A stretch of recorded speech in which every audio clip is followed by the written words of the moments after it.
Betsy with your mic, it seems.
All right. Hey, everyone. Welcome. My name is Alex Prather. I'm the Director of Ventures here at New Lab, and super excited to be hosting this webinar today, which is on mastering TEA and LCA for deep tech startups.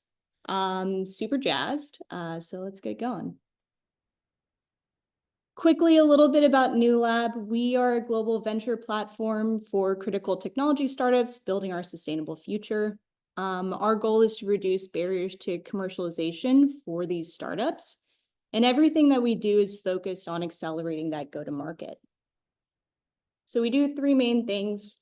We set up public-private partnerships to unlock access to piloting opportunities, infrastructure assets, as well as non-dilutive, as well as equity capital. And we have a lot of corporate partners, a lot of public sector partners. We've launched over 130 pilots to date. And we work with a bunch of different startups across mobility, energy, materials, and a lot of other deep tech industries. So we're here today mostly because of some of our work in Louisiana, which plays into not only some of our guests here, but I think that it's important to kind of talk about this because as we think about things like industrial decarbonization, for instance, not only is the climate impact super important, especially to people like us who are very, very focused on climate tech, but ultimately it has to make economic sense as well. So in a place like Louisiana, for instance, we have unprecedented decarbonization opportunities.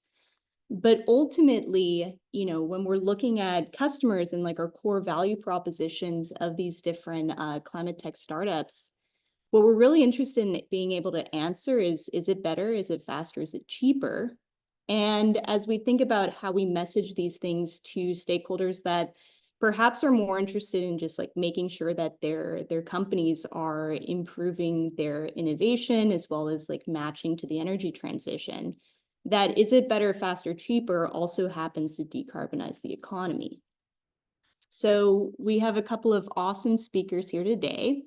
There's Jesse, who's a fellow over at Breakthrough Energy, and he's going to be giving you guys a lowdown on TEA 101. Cam Halliday is the co-founder of Mantel, and his startup is a carbon capture technology.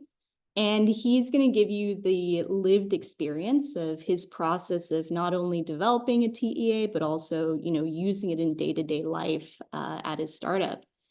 And Emre is the co-founder of Sesame Sustainability, which is a software for industrial decarbonization. And he's going to be giving you guys a primer on LCA. So I'm going to hand it off to Jesse to get us started, and we'll go from there.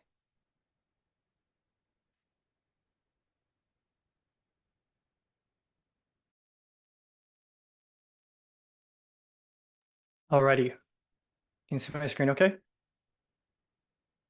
Awesome. So, hey everyone, I'm Jesse. Really excited to be here today to talk TEAs. I love TEAs. I think it's so important.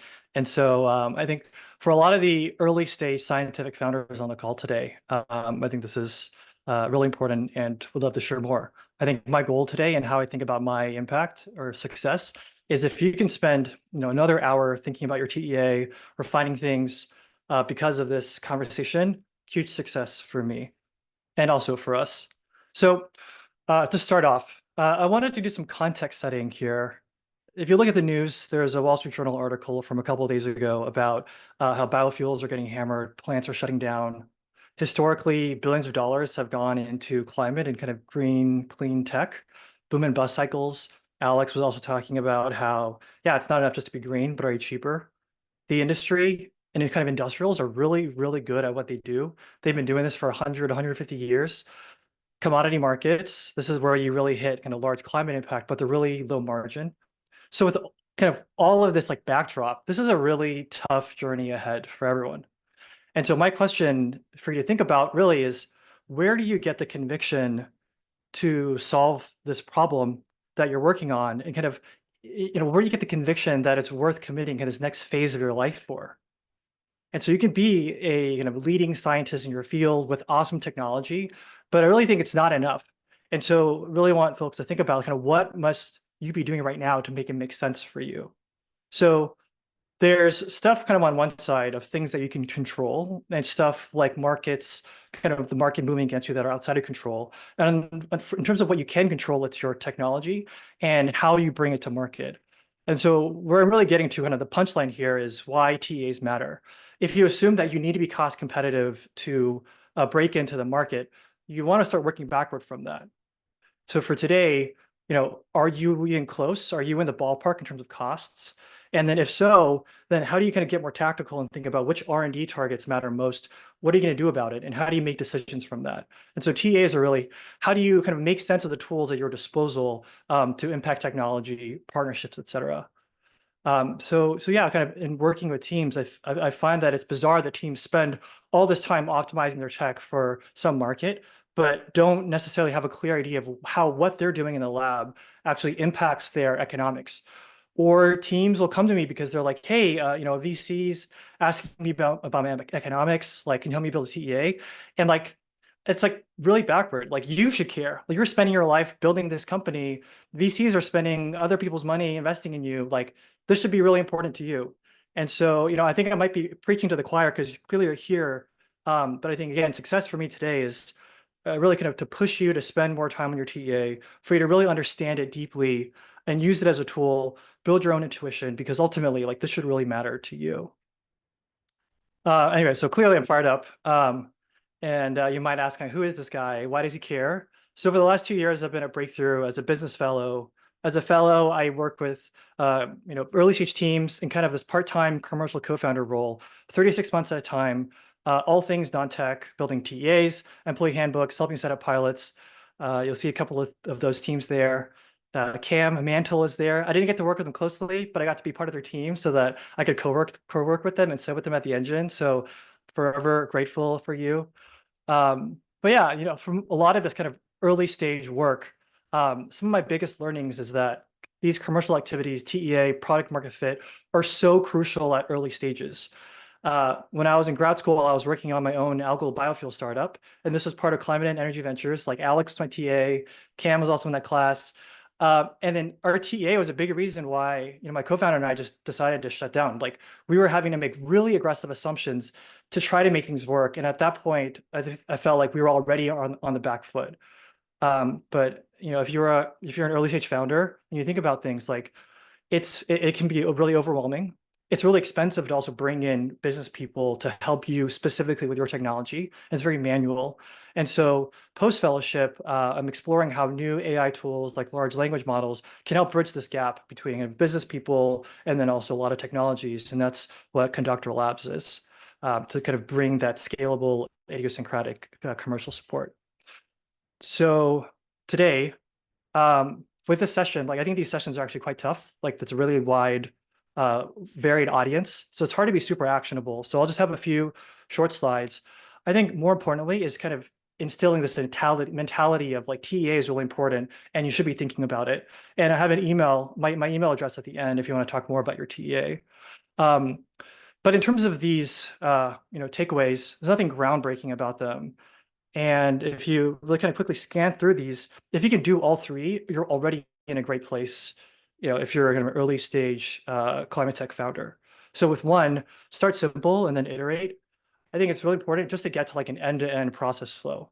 We were talking about industrial scale facilities and kind of the industrial status quo. You really got to start there and kind of work backward. So get that end-to-end flow, try to connect the dots. Like where does your technology sit within the context of the real world and when you deploy it? And then just keep iterating. Like second, improve your assumptions over time. It's okay to start with a rough assumption, find something on Google, have a placeholder, and then talk to people. And so the more realistic and validated your assumptions are, the more confidence that you can build in your TEA. And then as you're building your TEA and finding these assumptions, kind of the more you understand it, again, the more comfortable you'll feel using the outputs of the TEA to drive decisions. And so lastly, and I think this is the most important piece, I think as a founder, as a leader of your company, you got to know your TEA inside and out, and you got to know your economics. There's a breakthrough team, and they'll know it when I say this, but I built a TA for this team. The founder didn't really understand kind of what was going on in detail. And it's not that he wasn't paying attention. It's hard to really transfer kind of all the knowledge that's baked into models. So he was really only comfortable changing assumptions and numbers.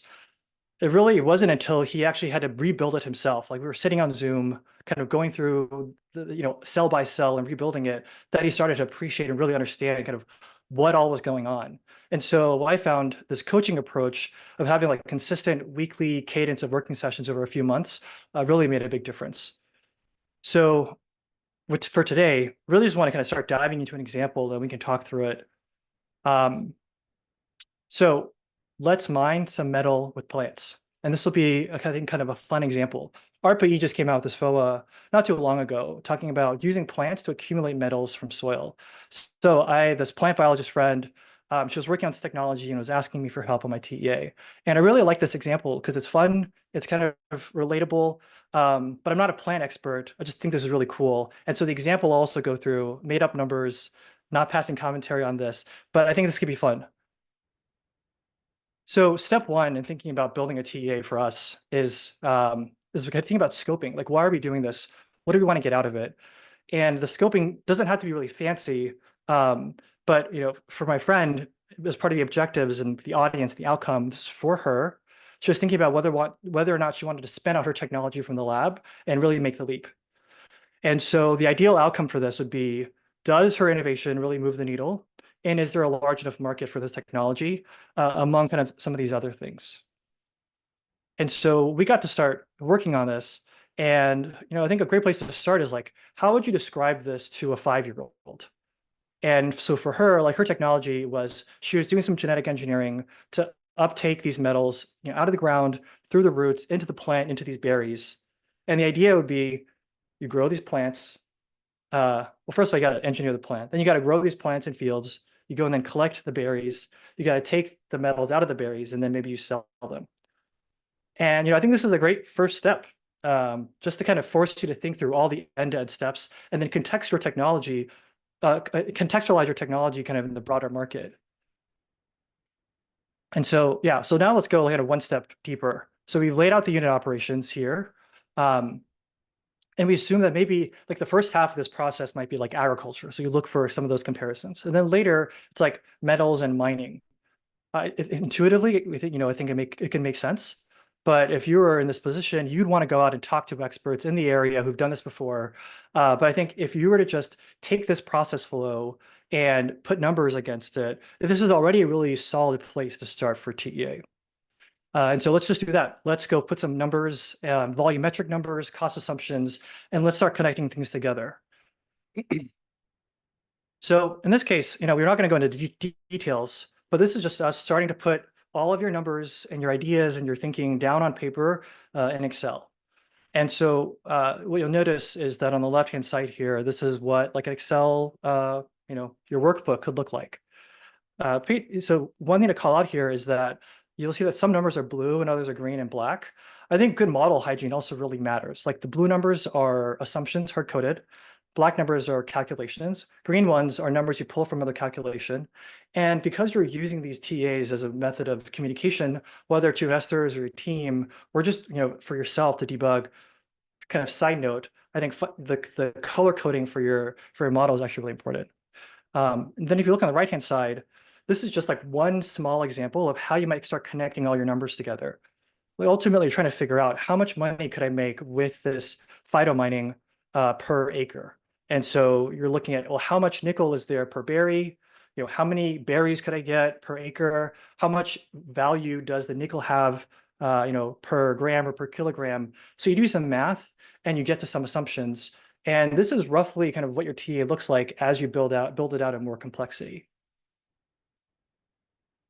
So here, I think assumptions are super, super critical, and they really can make or break your TEA. At the end of the day, like TAs are all just assumptions and like making your best guess. From a scoping perspective, you're building TAs for teams, for yourselves to build conviction and to make decisions, but also for investors, for stakeholders and partners.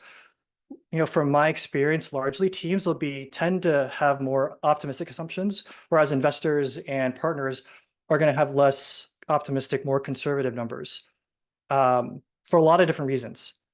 And so this example here, we're talking about nickel. Teams might assume like a higher price of nickel.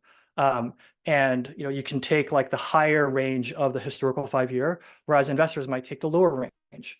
And and so for a number of different reasons. But if your model looks really, really good with good assumptions, but if you were to pare it down to the more conservative assumptions, you really want to think about like, does it pencil out?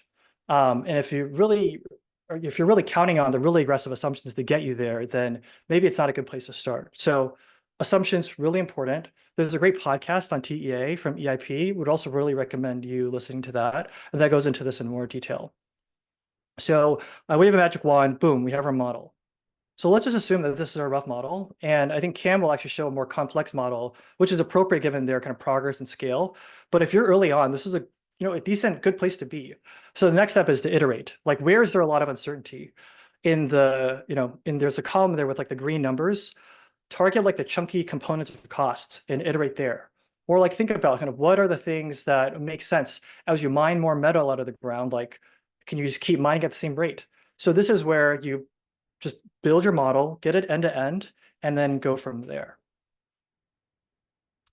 And then this is, I think, kind of where the magic really happens. And this is where once you have the model, then you can start to drive decisions.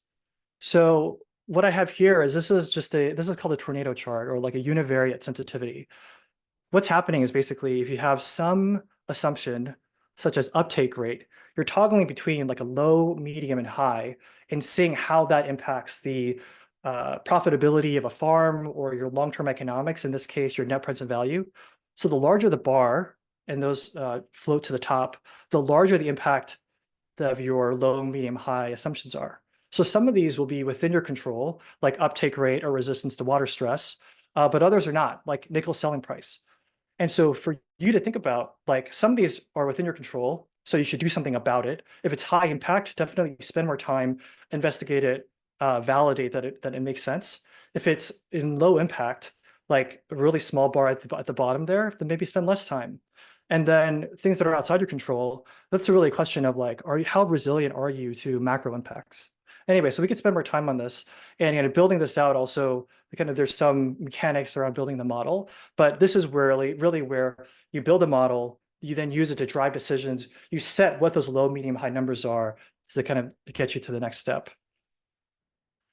So we're nearing the end here, and I'll just really quickly flash this, but the fellows and I at Breakthrough, when we were working with our teams, it was helpful to just kind of plot this picture of where you should be on the long kind of grand scheme of things of where TAs, the complexity of your TA could be. So feel free to take a screenshot. We can come back to this, but this is how we think about the big picture. I think for a lot of early teams, this kind of left-hand side in green is a really good place to start. Those are some good questions for you to think about.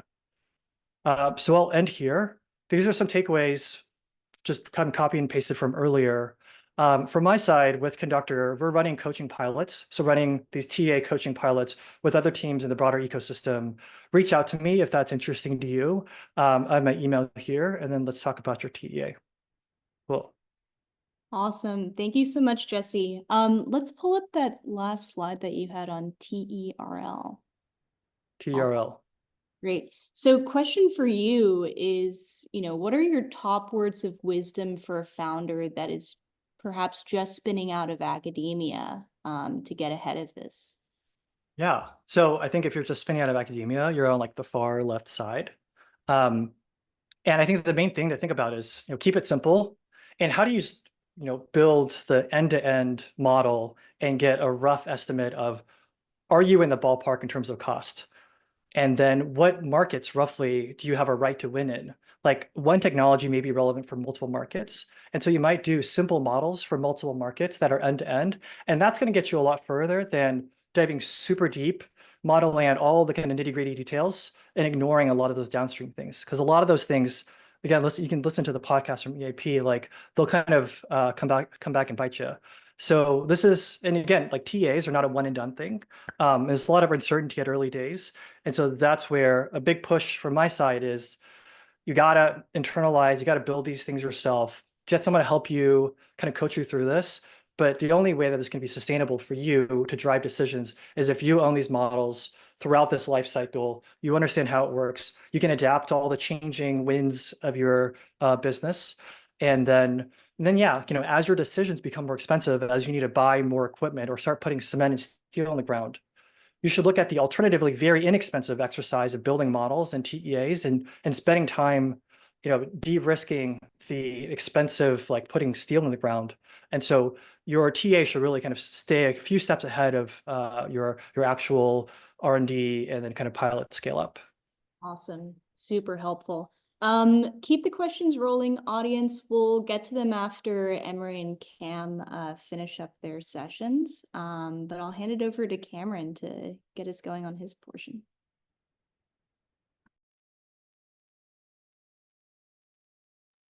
Give me a sec. Hi, everyone. So great to be here.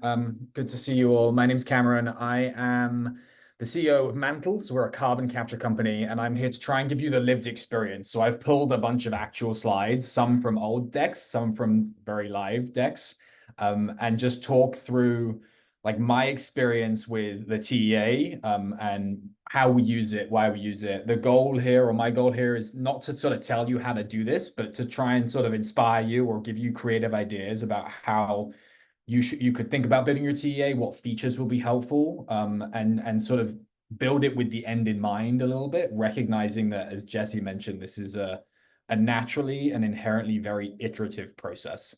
And that's when one of my biggest takeaways is you kind of, this never leaves you. This is sort of core to the company and you continue improving it forever. But just to give you a little bit of background and context on what we do, we are developing a carbon capture technology. So we capture CO2 from heavy industrial emitters. This is a path to decarbonizing lots of different industries, but as Alex mentioned at the beginning, you have to be able to do this in a cost-effective way. And so dollar per ton of CO2 captured is a sort of core metric that everyone wants to know and figure out. And the TEA is how we communicate that. This is where we started. So maybe just to back up, we're about 2 years into our journey. I was a PhD MBA at MIT and spent a good 4 to 5 years on this as an academic. And then spun the company out 2 years ago. So this is where we started, like in the very earliest days of forming the company. We had published some papers on TEA type stuff related to the tech, but it was very academic. And it was essentially a single Excel sheet. It's a little more than what Jesse presented, but it's not, honestly, not a huge amount more. I'll echo a couple comments, which is color code and make your comments and assumptions clear. You'll be amazed that that's not necessarily just for your audience. That's also for your later self. When you come back to this a year later and like, what did I do here? Comments can be really helpful. This is a bit like adding comments to your code. It's good practice, and it has saved me on a few occasions and hurt me on just as many. I'll flash this up, but this is where we began. You can sort of see like high level inputs, high level outputs. There's sort of like bounds for things. There's a comments and questions around like, how do you go aggressive? Do you go conservative on assumptions? I actually think the biggest takeaway is like, just be super clear what you've assumed, and make it really easy to change what you've assumed for the user, and make sure your model doesn't break when you do change it. So this is the early version. I'm also going to flash up where we're at now. So this is sort of 2 years of evolution in this process. We've now organized the TEA into like a dashboard. So this dashboard has a bunch of features. Again, you've got some color coding. You've got sort of sliders on some of the key assumptions. We can play and run through a bunch of different scenarios and use cases. On the right, you've got key outputs. So like CapEx, dollar per ton cost saving versus others. There's a little graph here highlighting the cost of different technologies.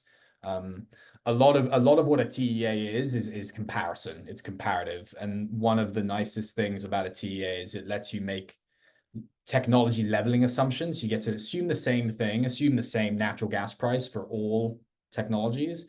And you'll often find your cost advantage sort of collapses better if you are making the same assumption across all the different comparisons. So that's a really nice feature here. There's a table at the bottom with more. There's a live like tornado chart that Jesse flashed up. And then on the left is a bunch of macros that run like automated cases. So when people want to take, like, we have a bunch of use cases, you can sort of see them in the bottom left. You could be decarbonizing a coal plant, a gas plant, a cement kiln. Those are all different technical cases, and this sort of automatically runs all of those things. We pulled this dashboard out of the TEA. It was a monstrous like overhaul of the model, but we found it to be really effective at communicating what we're doing, not only externally, but also internally, as we try and understand what's driving cost, where we should be making decisions. You'll also notice at the bottom, there's a bunch of tabs, and we have at the highest level in yellow is like the dashboard. There's a finance style profit and loss. There's a more detailed TEA, like the actual TEA backbone. And there's an LCA that Emre will talk more about. But these are all sort of integrated. And we found it really helpful to have them in one model that's sort of talking with itself. And then as you go down in the tabs, we go into more of the techno of the economics. You change different process assumptions and see how that affects all these things. And then not shown, but going even deeper, is things like sizing of major equipment and pretty detailed like sizing and costing for the case. And it's all built. And it, as I kind of alluded to at the beginning, going from this stage to this stage took a really long time, but it was helpful, and it would have been helpful in hindsight to really think about what the end looks like when we started. So I'm going to go through like 6 use cases for our TEA, sort of one at a time, and I'll start with competitive positioning. So this is one of the core uses of a TEA, is to understand your cost advantage versus your competitors. And not only just for the sake of saying that, but also to understand where maybe you should be focusing. Like, this is a lot to what Jesse spoke to. Your TEA can be an insightful tool to understand what applications and markets your tech is a better fit than others, not just in an absolute sense, but also relative to your competition. And initially our TEA was built like just our tech, and it has been really helpful to basically add all of our competition's techs into the TEA so that we can model the assumptions and conditions for direct and indirect competition, and understand where we might be competitive and where we might not be competitive. So useful tool for that. Also a really useful tool for continuous improvement. So Jesse mentioned this, but your TEA it might surprise you the first time you complete it, and you'll realize like 30% of the cost is driven by this one thing. And that's the 80-20 rule of where you should go after. A lot of people use first of a kind and nth of a kind economics as a sort of cost curve that you'll assume you're going to climb down this cost curve when you start mass producing. We found the TEA to be a really powerful tool to say, look, here is our first of a kind economics. And here are like the very specific technical changes that we're envisioning that we're not making now, but we could do. And here's why, that get us down to our end state or where we want to go. That's been a really powerful tool for communicating and not just saying, oh yeah, we can get to a really low number in the future, but being very specific about what those steps are. Not just communicating externally, but this then goes within our team and we say, okay, where's the biggest bang for our buck? What should we be focusing on to drive costs down? So that's continuous improvement. We didn't do this initially, but customer engagement. Once a TEA gets to a certain level, it actually becomes a really nice tool to feed into traditional, in our world, call them engineering design studies, like pre-feed and feed studies. The TEA is sort of the basis for that. And as we build the TEA further, it's becoming more and more a tool that, in some senses, is an automation of the first few steps of that process. And so we use this to engage on initial work, call it like proposal type work or scoping type work. When we look at a site and they say, hey, I'm emitting this CO2, how can your tech help us? We use the TEA to get really, really rapid responses and sort of see if we're even worth having a second conversation based on that, and then walk through our internal process of doing a project as we refine the assumptions and get this towards an actual project that the customer is willing to like seriously engage on. So the TEA has been a really useful tool for doing this, but it was a lesson for us in that you have to kind of build a TEA to be this flexible, to be able to, there's an example here where it's burning natural gas, but you can flip this if this is burning some other fuel type, or if this is using electricity of a different indirect emissions. You need to be able to like tweak all these different things. And so you want to build a TEA that's really flexible. My fourth one here is investor engagement. So TEAs are a really good tool to communicate your vision. And as a founder, by and large, your job is to sort of communicate your vision. That's internal, that's your team, but that's also external to your customers or potential customers, and critically to investors. Investors love playing with your TEA. They love, as was alluded to, I think in one of the questions, they love coming in and changing your assumptions to see like what would cause your technology to be uncompetitive. And I don't know if there's necessarily you should go in being aggressive or go in being conservative, but you should go in building the model so that you know what they might put in and you know what would break it. And you have all of that sort of front of mind so that when you run, let's say you change an assumption to a negative value, does your entire TEA blow up? Or is your TEA robust enough to deal with that?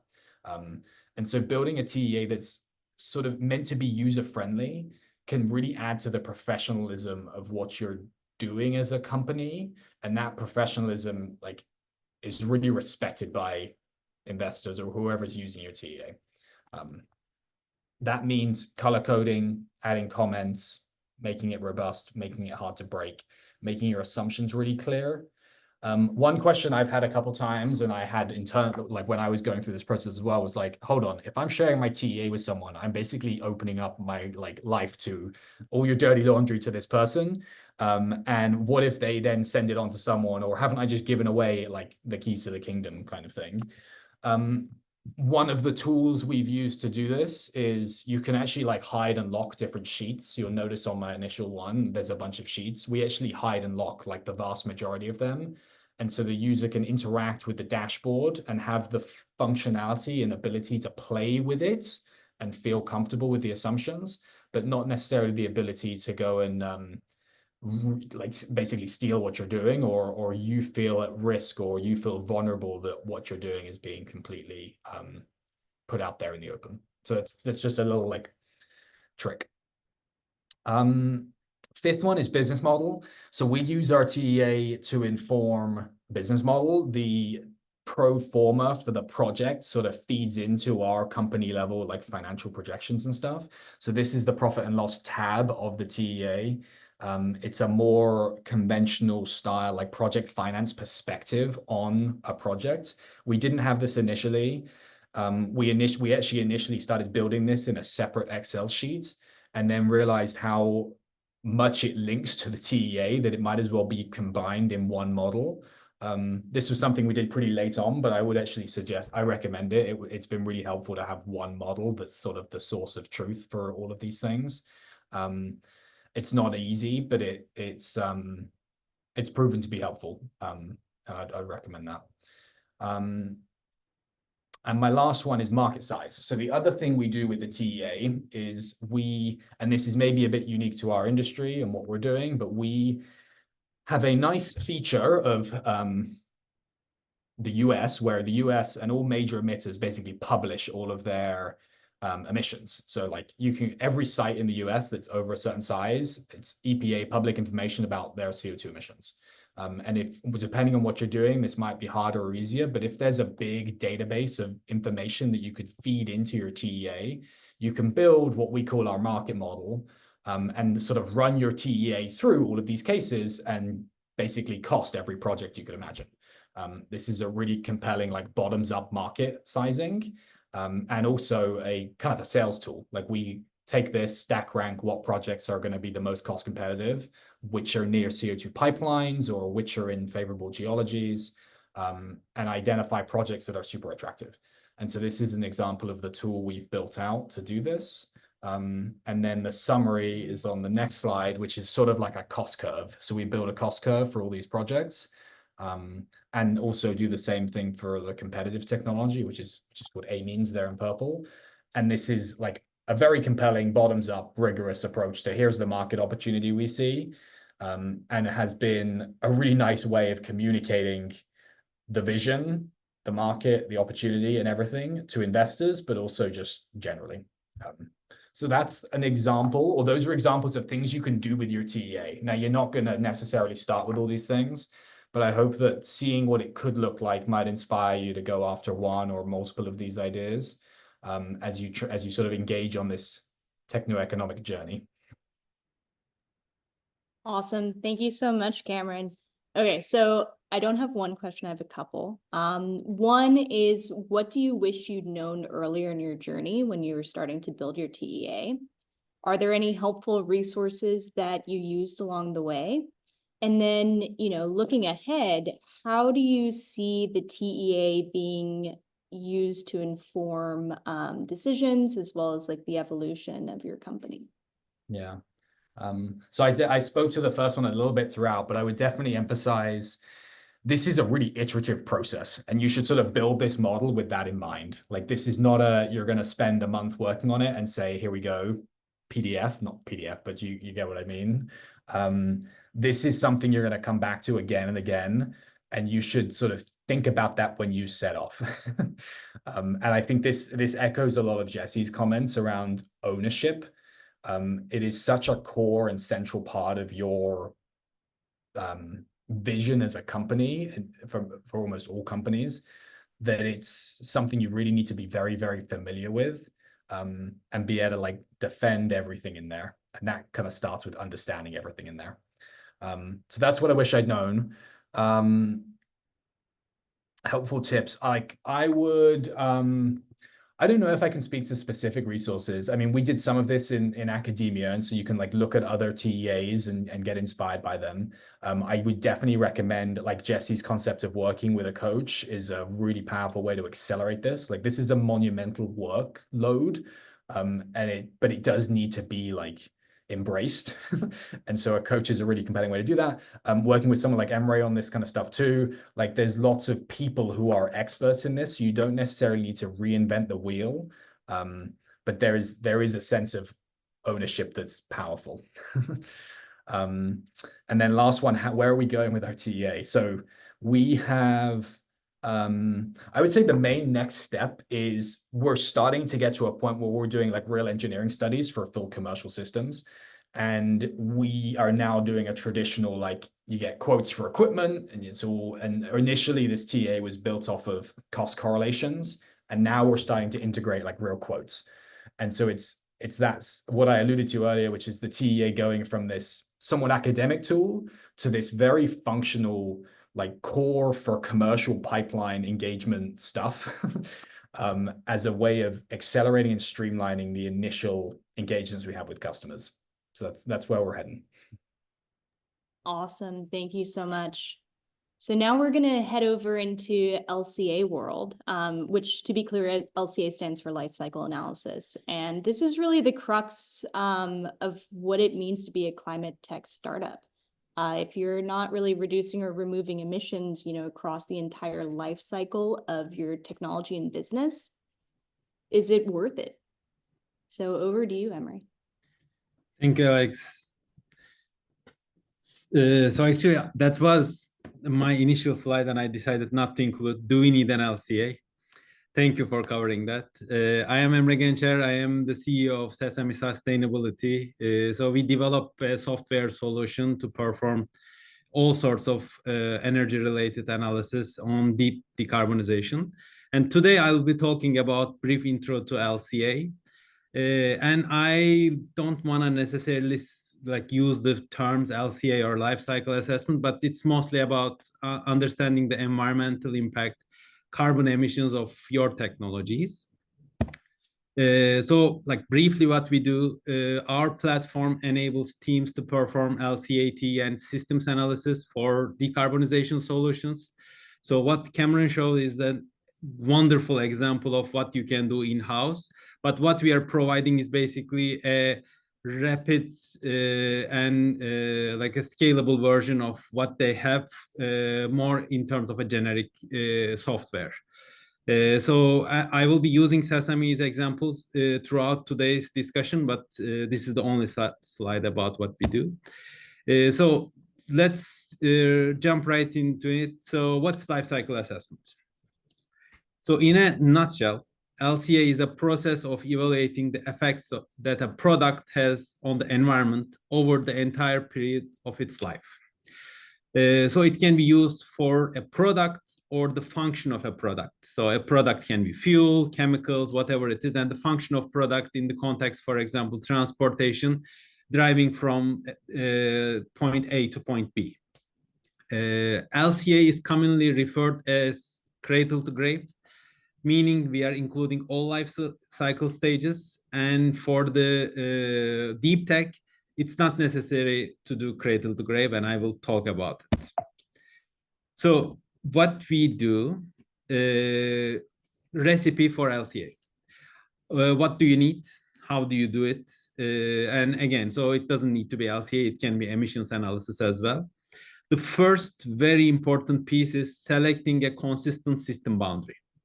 And it doesn't need to be cradle to grave. So as long as you have a consistent system boundary, you can compare technology pathways, you can compare options, you can understand where are your hotspots in terms of your emissions, so on and so forth.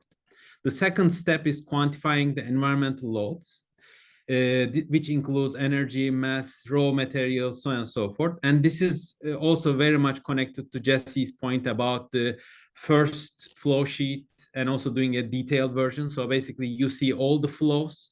And once you identify the flows, the next step is evaluating the potential environmental impacts. And this is done using mostly lifecycle inventories. And these inventories are open or proprietary databases where you can find the impact of different energy flows, raw material flows, so on and so forth in different contexts. And final step, which is, I believe, the most important, provide comparison relative to benchmark and other technology options. And Cam's slide was great on comparing other technologies, both in terms of cost of CO2 avoided and others. Basically, if you don't have comparison, then doing these type of analysis is really useless. You need a benchmark and you need to do these kind of comparisons. So I will briefly give examples on each one of these, and then I will give a much more detailed example on hydrogen system to elaborate on what we are talking about. Setting up a consistent system boundary is really critical to have accurate and representative results. So in this context, system boundary indicates the limits of the technology pathway being investigated. And I have included two examples here, one from transportation, the other one is from power generation. On the transportation, I have two pathways. One is crude oil-based fuel that you will be using in a passenger vehicle. And as you can see, all the gray arrows demonstrate different emission sources throughout the life cycle. So it starts from like exploration, extraction of oil, pipeline, refining, more pipeline to the fueling station, and finally used in a vehicle. And when you switch to a biomass-based process, in this case, it can be biomass to ethanol. As you can see, you have almost all the steps. And if you don't account for everything, then these LCAs or emission analysis are not comparable. So here, you really need to start from growing biomass, which means you need to account for fertilizers that's used, how these fertilizers have been produced, so on and so forth. And again, you can follow the same steps. So the other example is from power generation. But basically the concept applies. So I also included this mostly for representative purposes. The second important piece that everybody talks about, classification of emissions. And scope 1, 2, and 3 emissions are referring to emissions based on where they occur. Scope 1 emissions are direct emissions. So basically these are either in your facility or these are under control of the reporting company. Scope 2 emissions are indirect emissions like electricity, heat, or other utilities where you are not producing these, but you don't have necessarily a direct control on the emissions, but they are an important input to your processes. And on the scope 3 emissions, there are two types of scope 3 emissions, both upstream and downstream. On the upstream, so these are raw material acquisitions, fuel, supply, so on and so forth. And on the downstream is mostly how your product is used or how your fuel is used, so on and so forth. So a full LCA includes everything, scope 1, 2, and 3 emissions. And unless you are very specific and clear about your emissions analysis, it's assumed that you are including everything. So if you are not including all the scopes, it's better to make sure that everybody knows that.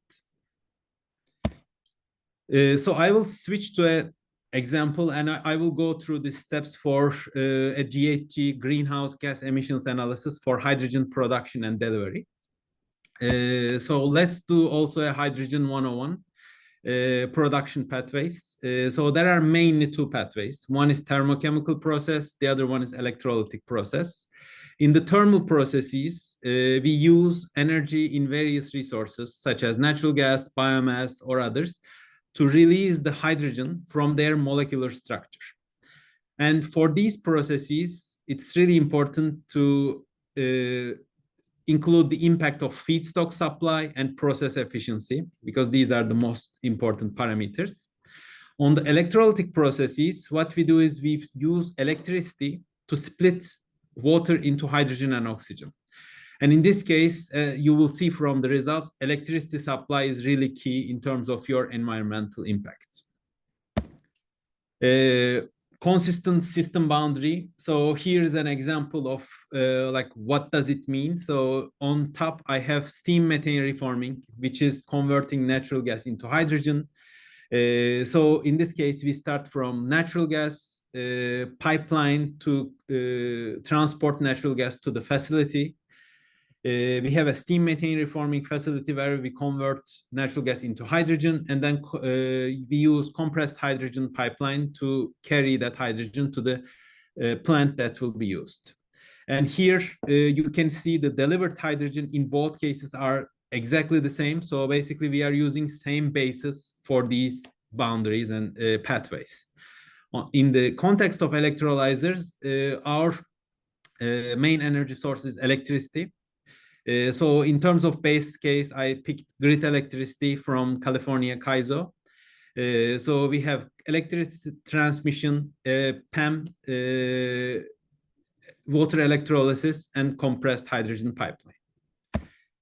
So the next step is performing mass and energy balance to quantify the environmental loadings. So what are these? So these are extremely simplified flow sheets. So on the SMR side, we have natural gas coming in, carbon dioxide and hydrogen are the products. For electrolyzers, we use electricity and water as our inlets, and mostly we produce hydrogen. So we have natural gas supply process efficiency for SMR and electricity emission intensity and PEM electrolyzer efficiency for electrolyzer. So the next step is basically quantifying the mass and energy flows for these processes. Like you will need detailed analysis to be able to do that. And one of the reasons you have some difference between nth of a kind and first of a kind is you don't necessarily have this kind of information for your particular technology at the beginning. Next step is converting these mass and energy balances into direct, indirect, and upstream emissions. So here you can see we have calculated the scope 1, 2, and 3 emissions. And we converted these into CO2 equivalent. And CO2 equivalent is a way of representing all the greenhouse gases, CO2, methane, nitrous oxide, and others, based on their global warming potential. For this particular case, our basis for calculation is 1 million ton of hydrogen per day delivered from each facilities. And now we can look into the results. So basically, what we see on the left-hand side is the results for SMR. On the right-hand side, PEM water electrolysis. The first observation, when you compare totals, they are quite similar. So around 13 kilograms CO2 equivalent per kilogram of hydrogen. And I picked this example on purpose because like we see similar results, but it doesn't mean that we will have similar decarbonization solutions.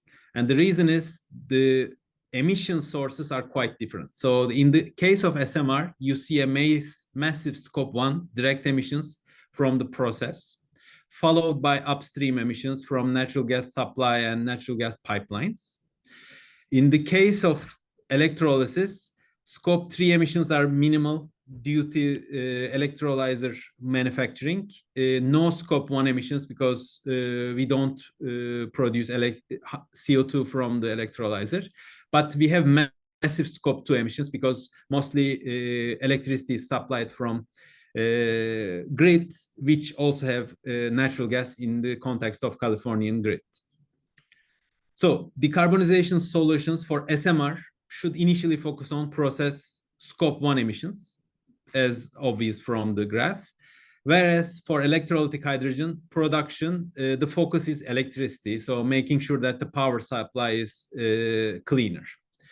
So now let's add decarbonization technologies or switch to cleaner production.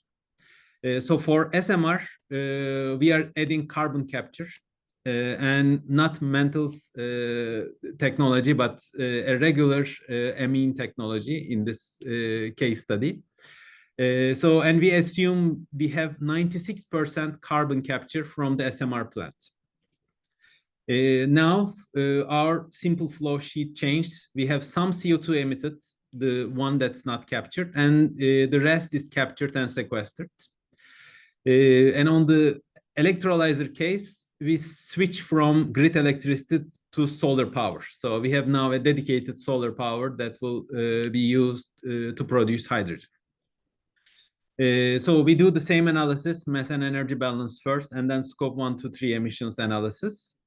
And you can see here the captured CO2 is quite large. So we are capturing 96% of the CO2, but we still have scope 1 emissions because we cannot capture all the CO2 from the plant. And on the electrolyzer case, now, as you can see, we don't have scope 2 emissions, or it is very minimal because during the production, our electricity source is completely clean, but we have scope 3 emissions for solar power, like solar PV manufacturing, as well as electrolyzer manufacturing. So we still have some emissions. Now we can compare all the cases side by side. And these are color coded, like dark blue is scope 1, orange is scope 2, and light blue are scope 3 emissions. So as you can see, initially SMR and electrolytic California grid cases were similar. And then when we had carbon capture, we reduced the emission of SMR by 65%. And in the electrolytic case, if we completely switch to solar, the emissions are quite minimal, which is around 0.43 kilograms CO2 equivalent per kilogram of hydrogen. So there are a couple of important pieces here. One is we captured 96% of emissions from the plant, but our net effective emission reduction is 65%. This is mostly we are focusing on scope 1 emissions, but we didn't clean the scope 3 emissions. And because we have carbon capture now, our facility is using more energy. So actually we have more natural gas supply. So to be able to completely eliminate these emissions or significantly reduce, we need to also tackle the scope 3 emissions from upstream. And in the case of solar case, as I mentioned, so it doesn't go to zero. So we still have embedded carbon for solar PVs and electrolyzers. And from a full emissions accounting, it's important to account for these because ultimately our goal is net zero. And to get to net zero, we need to making sure that we account for all the CO2 in these processes, so on and so forth. So now I will briefly talk about first of a kind versus nth of a kind. Same recipe. Select a consistent system boundary. So here the key is a novel technology should be compared on the same basis. So if you have a different system boundary, then you will not be able to compare with incumbent solutions. Quantifying the environmental loads. So in this case, it is really hard to have accurate mass and energy inputs. And I think like I will echo Jesse and Cam on this, you need to have iterations. So start somewhere, have mass and energy balance, first order mass and energy balances. My recommendation, don't use made up values. You really need to have some proof and that you can show your numbers to investors or other people. My suggestion here is perform detailed sensitivity analysis with realistic ranges instead of making up numbers so that you can see, okay, here where I am, it can look terrible at the beginning, but you can have a technology roadmap where you can go, how you can improve, and then you will be able to see the impact of these changes. The third step is environmental impact. So here, again, we are looking for ranges, not a perfect single value at this stage. Keep continuing on the sensitivities and the comparison. Zero emission is a very bold claim. Make sure to include embedded carbon emissions or clearly state your assumptions. So now let's pick a first of a kind technology, methane pyrolysis. So I will not go into the details of these calculations, but basically I use the catalytic methane pyrolysis, which is a emerging technology converting natural gas into hydrogen. And in this case, since it is not commercially ready and it's not been implemented for many years like SMR or electrolyzers, you need sensitivity, more detailed sensitivity. And as you can see, even with the first run, I have sensitivity analysis that looks into net conversion of methane, natural gas inlet that's used as fuel, so on and so forth. And we can do more detailed analysis to really understand the impact of each one of these. And here we identified two key parameters. One is natural gas supply, which is shown on the top curve. And the second one is share of the product used as fuel. This has huge impact in the total emissions. So you can see the emission, like your range can be anywhere from 7 to 10 in terms of kilograms CO2 equivalent per kilogram of hydrogen based on your assumptions. And I would also suggest doing a more detailed analysis, such as Monte Carlo analysis, where you change all these parameters in a random way so that you see the full probability distribution of the potential variables. But all of these are really meaningless unless you compare again with the other solutions, in this case, SMR with CCS, electrolytic solar. And on top of that, include cost analysis. So here, emissions analysis are very important, but ultimately to have an impact in real world, you need to make sure that your economics also work. So for that, you need to use LCA, combine it with TEA, and one of the best ways to compare technology options is cost of CO2 avoided. So for the base case, we did an analysis comparing SMR with CCS, electrolytic solar hydrogen, and pyrolysis to the SMR base case. And in terms of key takeaways, consistent system boundary is very important for accurate analysis. You need to identify emission sources for finding right decarbonization solutions. And sensitivity analysis is a very powerful tool for first of a kind technologies. So thank you very much. So I'll stop here. And our platform really helps companies and early stage or commercial companies to make these kind of analysis faster. And we work with utilities, energy companies, investors, and startups. So if you have any questions, please feel free to reach out. I have my email here, but I think these slides will also be shared. Yeah, exactly. Awesome. Thank you so much, Emre. That was immensely helpful. So question for you, well, I guess two questions as well. The first one is, what do you see as those biggest variables that impact early stage startups' life cycle analysis in a way that kind of makes or breaks their entire like decarbonization value prop? So I think the biggest issue here is basically, like as I mentioned, so the early stage companies don't necessarily have a good mass and energy balance, which is the core or backbone to do an LCA.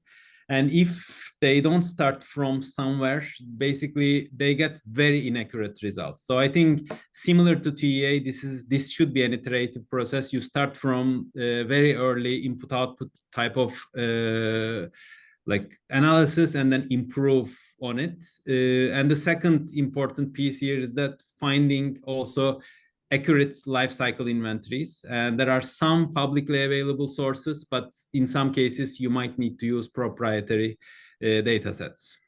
Awesome. And then there's some emerging policies. One that we've talked about a lot is CBAM, which is the Carbon Border Adjustment Mechanism out of the EU. But how do you see these different climate policies impacting the importance of why a founder or anyone really needs an LCA to be developed? So I think that's a great point, Alex. So not only CBAM, but if you think in the US context, 45V, to be able to get tax credit, you need to have an LCA and show your hydrogen actually has certain carbon intensity.